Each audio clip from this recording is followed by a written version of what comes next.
right about here. We'll kind of pick up all this real quick. Testing, what power are you on? You on quarter? Yep. Give me half. Give me full. Great, happy you guys, happy. Big hug on each other.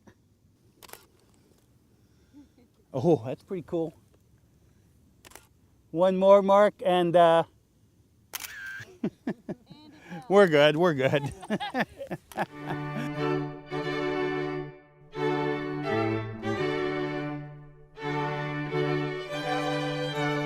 So here we are at the wedding reception. We've been at it for about 6 or 7 hours right now. We got a great party that's going to happen inside. What I'd like you to notice is the position of my assistant, the position of the room light, and how that position of our lights really gives the candles that we're going to be doing a lot of snap, crackle, and pop, which is a whole lot better than just this on-camera flash or bouncing off the ceiling. So lots of good things happening. We've got lots of activities in there we got to cover, and I think we should head on in and see what's going on. It'll be a fun party, and again, I think you'll get a kick out of seeing how I put all of it together for the wedding reception. Good to see you. Congratulations. Thank you. Congratulations. Thank you very much. Why don't we head on in here? We'll get you all lined up, gang. Real quick, quarter power.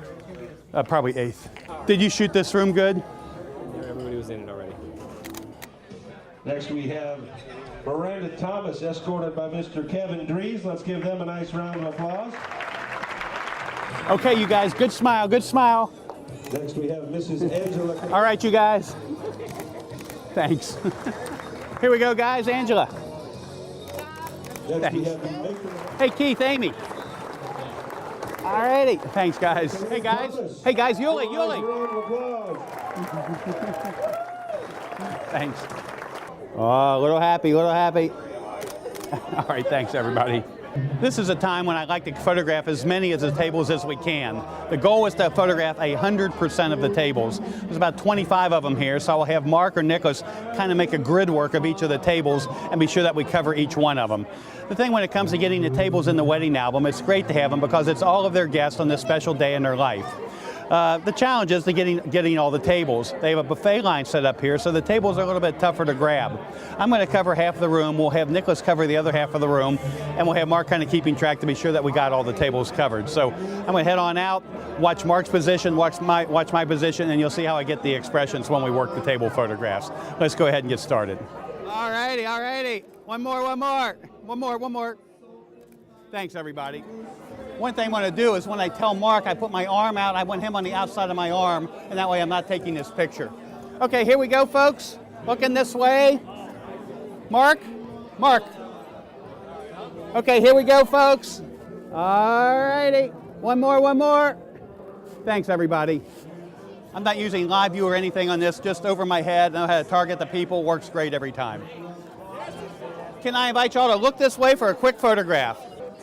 Here we go. Good. All righty. One more.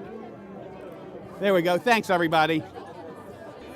I had Mark hit the ceiling on that because this table is so close to the walls with his normal flash position, we would have thrown shadows against the back wall. But hitting the ceiling, he just displays the whole table in a nice soft light. Excuse me, folks. Can I get a photograph of your whole table here, please? Just turn this way, give me your best smiles, and hide the napkins if you're in front. Here we go, everybody. All righty, one more. Thanks, everybody. One more.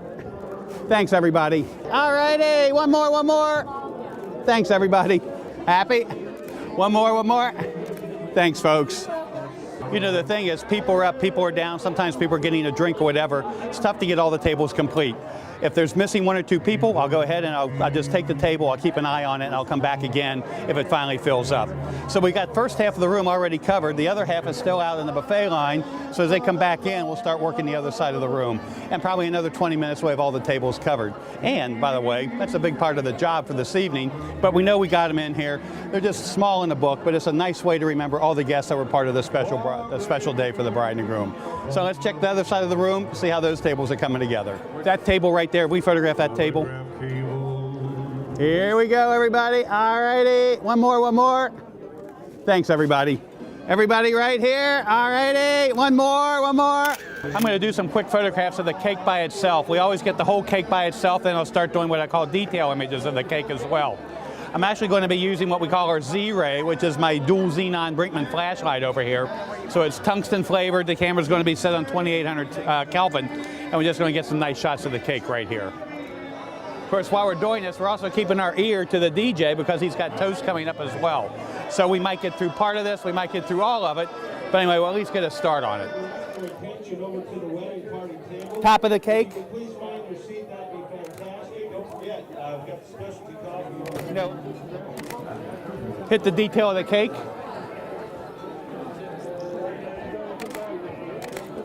Thanks, Doug. All right, folks, I'm showing the formal dances. We got the bride and groom coming over to cut the cake, and typically I have my lighting set up differently. Since the cake is so close to the table, if I use a direct flash with my off-camera flash, I would throw shadows all over the wall.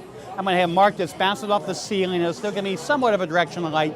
Bouncing off the ceiling will spread and also give me a little softer light coming in too. I'll be going direct with my flash here. But still, overall, I think we'll get some nice, some nice detail and texture in this cake photograph. So here we go.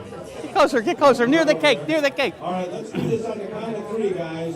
1, 2, 3. Oh, boy. Hey, big kiss. I want a big kiss. Big kiss. Big kiss. Big sloppy one. There you go. Well, for those of you that... Sometimes they get a little messy. That one got a little messy. But again, the thing I wanted to do was get all the action in here. I heard Mom and Dad behind here. Turn got some great shots of them and some of the guests, and then back to the action of the cake. So really rounds out the whole coverage. It's a double-page spread in the wedding album, and it'll look great. We're going to do the backlit dance photograph. I know it's all dark here. We got Mark on the other side, 12 feet back, 4 feet off the ground, on about half power. I'm just waiting for him to come back around, trying to get a focus here. Got to get Mark turned on. Right, there we go. Okay, when I'm shooting this, I'm shooting the full lengths. We got some good full lengths of them. But now what I'm going to do is just kind of go in close, keep the light behind them, and see if I can still get some shots, close-ups of them, some expressions, things like that. All right, good. One more. Thanks. And one thing you'll notice is the 3-point lighting system that I talk about. There in the center part of the clock face, if you will, I'm considered at the 6 o'clock position. My room light's at the 10 o'clock, and Mark's over here at the 2 o'clock. So he literally put them right in the middle of all the points of the light hitting them, and it really gives us a nice separation with those accent lights coming in on the back of them. It makes it a great candid, I think. Again, still better than that bouncing off the ceiling kind of stuff, kind of flat. This really has a lot more dimension to the candids, I think. As I say, a lot more snap, crackle, and pop, a lot more pizzazz to the shot.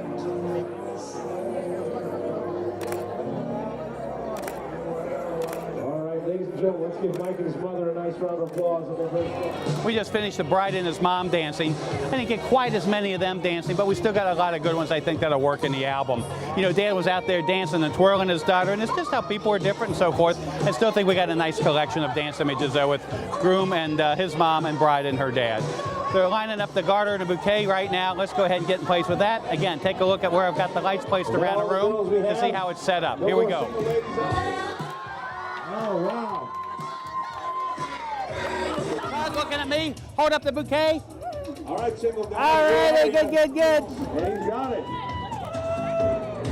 And it looks like a UK thing there. I see a lot of blue. All right, on the count of 3. 1, 2, 3. We got a winner. You guys, big hug. There's a lot of married couples out here.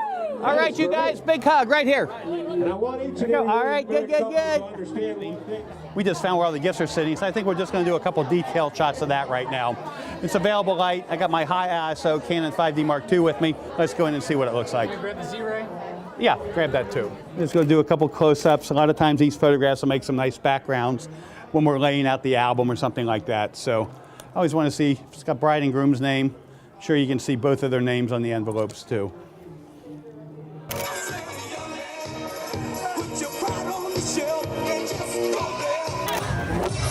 This time.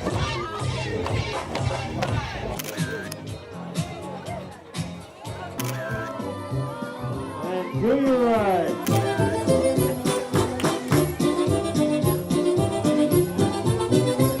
One thing I like to do is what I call the pole cam. The camera's got, I'm going to put a fisheye lens on my camera. I'm going to put it on manual focus because when I'm hanging this thing over the crowd, it's going to search focus. Feel much better when I put it on manual and just set it at about 3 or 4 or 5 feet away from the people. Sitting in my little bracket right here, just fits right on there, tight. And I've got my monopod right here. We're going to extend it out. What I'm going to do is literally set the self timer on the camera. I'll get a 10 count, and when it's somewhere around 7 or 8, I'm going to take the whole thing, I'm going to lift it up and over the crowd, have them sometimes look up into the camera, sometimes not. Just kind of makes a fun candid though. So anyway, that's the point of the pole cam, just to shake things up just a little bit, just get a little bit different perspective on the dancing at the wedding reception. Makes a great shot. Let's go give it a try. I'm going to press the button. I got 10 seconds to get the shot. The other thing I'm going to do is pull out the wide angle diffuser right here. I'm up to about 6, 7 right now. 1,000. Here we go. Hey everybody, look at the camera. Counting off right now. Here we go. Hey everybody, look at the camera again. We got a pretty fun picture here. So, like I said, it just kind of shakes up the fast dance candids just a little bit different. That's what it's for. Just add a little fun to the shots. All right, we got some more coverage. Let's get back to the rest of the party.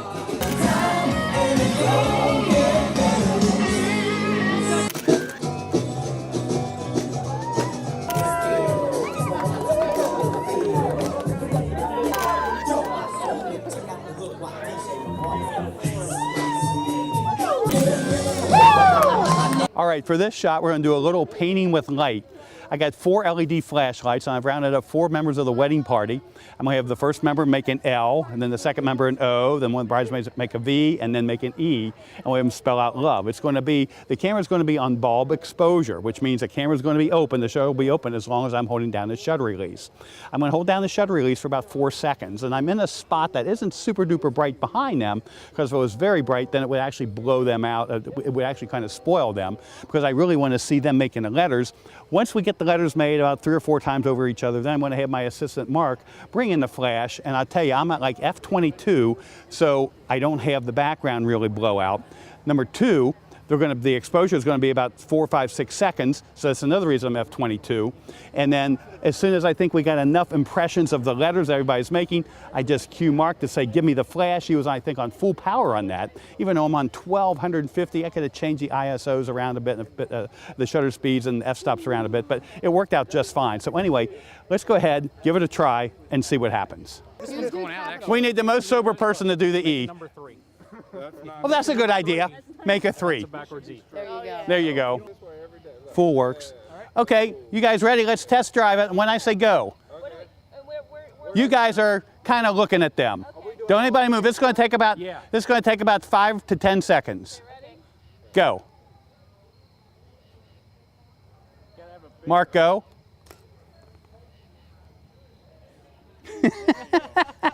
You guys got to be looking at me, hugging. We need a bigger O, little bigger L, bigger L, bigger L, bigger L. Let's see, the V's looking good. Okay, here we go. Everybody happy? Happy, happy? Smiley, smiley. Go. Go, go, go, Mark. I think we're too heavy now. No, that's perfect. Oh my gosh, check it out. Oh my God!